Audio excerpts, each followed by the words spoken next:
بسم اللہ الرحمن الرحیم۔ شفیق آن لائن اکیڈمی کی طرف سے تمام دیکھنے اور سننے والوں کو السلام علیکم ورحمۃ اللہ وبرکاتہ۔ امید ہے تمام احباب خیر و عافیت سے اپنی اپنی مصروفیات میں زندگی بسر کر رہے ہوں گے۔ ہماری دعا ہے کہ اللہ آپ سب کو سلامت رکھے۔ سامعین و ناظرین، جیسا کہ ہمارا وہ اکیڈمی کا سلسلہ چل رہا تھا، تو آج اسی سے ریلیٹڈ جو ہمارا ٹاپک چل رہا تھا کہ ایک استاد کے لیے کیسا ہونا ضروری ہے، تو اس حوالے سے آج ہمارا پوائنٹ نمبر 5 ہے کہ وہ استاد جو قابل احترام بنے۔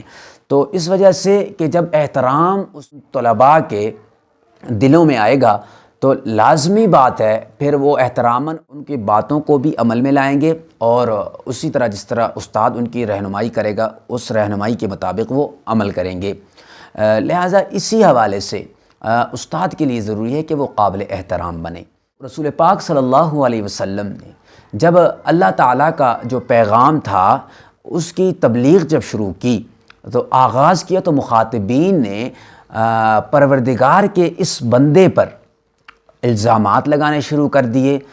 تو جواب میں آپ علیہ الصلوۃ والسلام نے جو ان کے معترضین تھے، اعتراض کرنے والے تھے، ان کو کہا کہ فقد لبثت فیکم عمرا من قبلی، آخر اس سے پہلے بھی میں ایک عمر تمہارے درمیان بسر کر چکا ہوں۔ حقیقت میں اس سوال کے ذریعے مخاطبین سے یہ پوچھا گیا کہ کیا وہ لوگ نبی کریم صلی اللہ علیہ وسلم کے کردار کے بارے میں نہیں جانتے؟ کیا انہوں نے آپ علیہ الصلوۃ والسلام کو صادق اور امین کے القاب نہیں دیے تھے؟ آپ صلی اللہ علیہ وسلم کی جو پوری زندگی ہے وہی اسوہ حسنہ ہے کہ اللہ تعالیٰ نے کیا کہا، یہی حضور پاک صلی اللہ علیہ وسلم کی زندگی جو ہے ہمارے لیے بہترین نمونہ ہے۔ کہ اس کی ایک اور مثال یوں سمجھ لیں، رسول پاک صلی اللہ علیہ وسلم کے اعلان نبوت پر جب انہوں نے اظہار حیرت کیا تو حضرت سفیان جو تھے، جو اس وقت تک مسلمان نہیں ہوئے تھے، تو جب ہرقل کے دربار میں اس امر کی شہادت دے چکے تھے کہ محمد صلی اللہ علیہ وسلم نے کبھی بھی جھوٹ نہیں بولا، کبھی بھی بددیانتی نہیں کی، اس موقع پر ہرقل نے بھی تسلیم کر لیا جس نے کبھی کسی معاملے میں جھوٹ نہیں بولا، وہ یقیناً اللہ تعالیٰ کے بارے میں بھی سچ بولے گا۔ اب دیکھنا یہ ہے کہ ہمیں اس سے کیا سبق ملتا ہے۔ ہمیں یہ سبق ملتا ہے کہ آپ کی بات اسی وقت قابل قبول ہوگی جب مخاطبین کے نزدیک آپ قابل اعتماد ہوں گے۔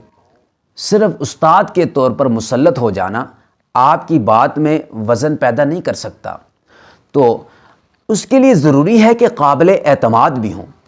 اس لیے آپ کو شاگردوں کی نظر میں قابل اعتماد بننا ہوگا۔ صرف اسی صورت میں وہ آپ کا احترام کریں گے اور جو کچھ پڑھاتے ہیں اسے توجہ سے سنیں اور سمجھیں گے۔ پڑھانے کے لیے ہمیشہ بھرپور تیاری کیجیے۔ پڑھانے سے پہلے اس لیکچر کو یا اس سبق کو آپ صحیح طریقے سے اس کی تیاری کریں۔ آپ کو کسی سوال کا جواب نہیں آتا تو آپ اپنے اندر یہ کہنے کا حوصلہ پیدا کیجئے کہ مجھے معلوم نہیں، انشاءاللہ جلد ہی میں آپ کو اس کا جواب دوں گا۔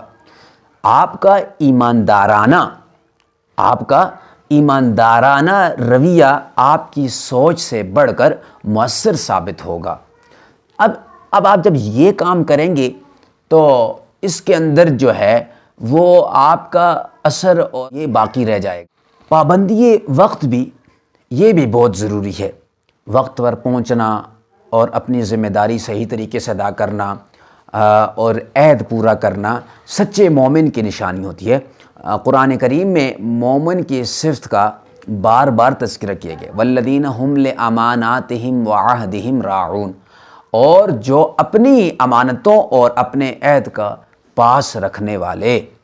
تو اللہ تعالیٰ نے یہ مومن کی صفات بیان کی ہیں، اور اسی طرح درسگاہ میں ہمیشہ وقت سے پہلے آئیے اور مقررہ وقت سے قبل رخصت ہونے کی کوشش مت کیجیے۔ اگر آپ نے اپنے شاگردوں سے کوئی وعدہ کر رکھا ہے تو اسے بہر صورت پورا کرنے کی کوشش کیجیے۔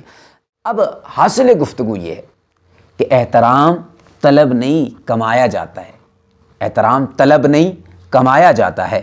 شاگرد استاد کے بظاہر معمولی عمل سے بھی غیر معمولی طور پر متاثر ہو سکتا ہے، چنانچہ اس بات کا اہتمام کیجیے کہ آپ کی معمولی سی حرکت سے کوئی متنفر ہو اور نہ ہی کسی کی دل آزاری ہو۔ امید ہے کہ آپ اس سے بھرپور استفادہ حاصل کریں گے۔ ملتے ہیں نیکسٹ ویڈیو میں، تب تک اپنا خیال رکھیے گا۔ اللہ حافظ۔